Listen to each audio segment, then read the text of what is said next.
Welcome back, dear viewers. You're still watching Nile Cruise on Nile TV, and from, dear viewers, the Cairo International Book Fair in its 55th edition. We bring you today's episode of Nile Cruise, dear viewers, from a very special place, from the Manara Convention Center, dear viewers, in Tagammo, in Cairo.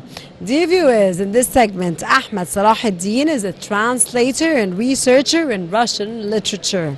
He studied English at the Faculty of Arts, Ain Shams University, and studied Russian at Rodin University in Moscow, and worked in the field of translation for 25 years. The Chernobyl prayer winner of the 2015 Nobel Prize for Literature and the novel Jerusalem by Portuguese writer are some of his translated books. Dear viewers, in this segment we have this very special guest that we're going to be knowing more about. A very good day, Mr. Ahmed, and it's a pleasure to have you with us in this episode of Nile Cruise. Sir, can you share a brief overview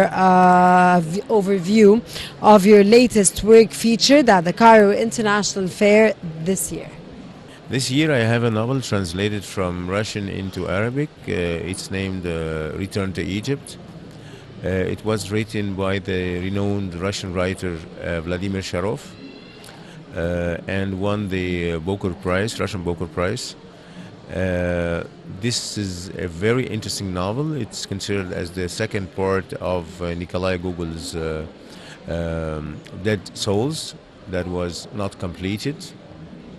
And Vladimir Sharov is trying to complete this great novel. And I hope it would be interesting for the Arabic reader to get involved into this very great novel, and I hope they will enjoy it. Okay, sir, how does it feel to be part of the Cairo International Book Fair, especially considering its significance in Egypt's literature landscape? Actually, I think that the Cairo International Book Fair is a festival, an annual festival, in which we celebrate all types of literature, either translated or mainly the Arabic literature, and it's a good window through which we expose our literary production to visitors from different parts of the world, and our writers interact with other writers, visiting writers to the book fair, and it's also a good occasion to gather the Arab writers together to discuss literary issues and try to push Arabic literature ahead. In addition to that, I think that there are good efforts that intend to propagate Arabic literature worldwide and translate it into different languages. So I think that the fair, which is one of the biggest book fairs in the region and maybe in the world, is a cultural festival in which we expose our identity, our cultural identity, and try to highlight the literary Arabic production, and develop our literary expression. Okay, sir, before the interview, you told me about an initiative that you're working on. Could you tell me more about this initiative, sir? It's an initiative named Shahrazad, and you know the famous figure Shahrazad, 1001 Nights. I'm trying to reproduce the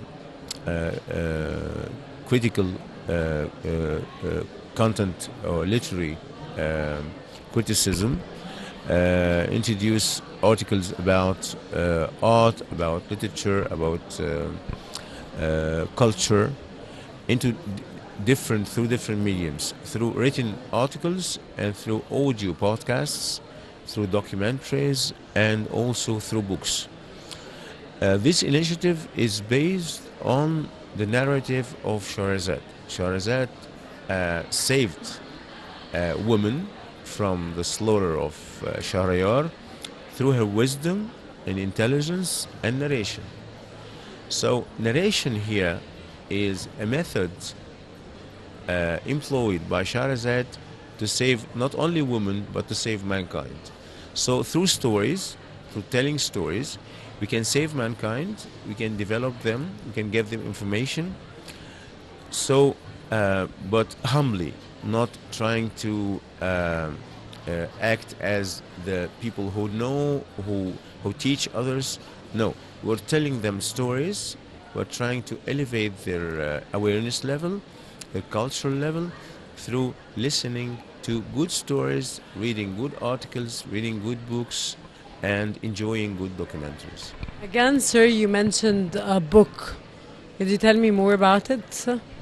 Yes, this is the same book I mentioned in the beginning, which is written to Egypt by Vladimir Sharov. Vladimir Sharov has a statement, a very famous statement, when he won the Booker Prize. He said, if Russia took the right path, its history would have been totally another one, or took a different direction. And he relates this change to Egypt. So Egypt in this novel is a symbol of change, is a symbol of the right path, of the great Egypt. It's like a light in the tunnel, in the dark tunnel, to other people. And Vladimir Sharov wants to focus on this point. And it's the road of enlightenment, the road of good, and the road to heaven.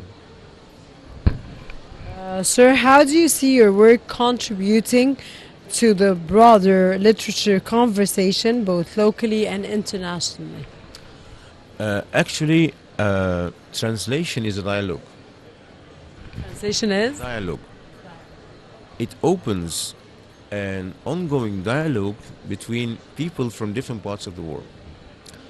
And I think I remember a saying by one of the famous writers. He said, if we don't have translation, we would be secluded within boundaries that are made of silence. So translation makes the text speak, helps the text to speak, helps the author to speak to other people that he doesn't know, maybe a word of their language. So it's a dialogue, it opens a dialogue.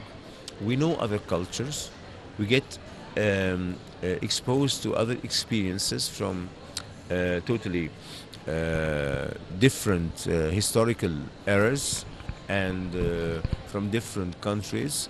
So we get developed as a human beings, we get wisdom, we get some kind of expertise and experience from the narratives introduced in the stories, in the poetry, and in the novel.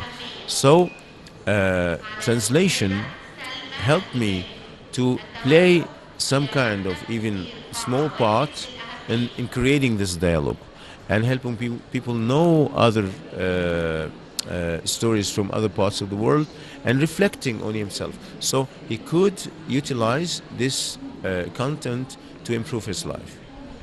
So, sir, as Norway is the guest of honor, how do you think this culture exchange will impact the perception of Norwegian literature in the Arab world? Have you had the opportunity to interact with Norwegian authors or explore their works, and how has it influenced your writing? Okay, as this is actually similar to the previous question, because communication helps to eliminate stereotypes.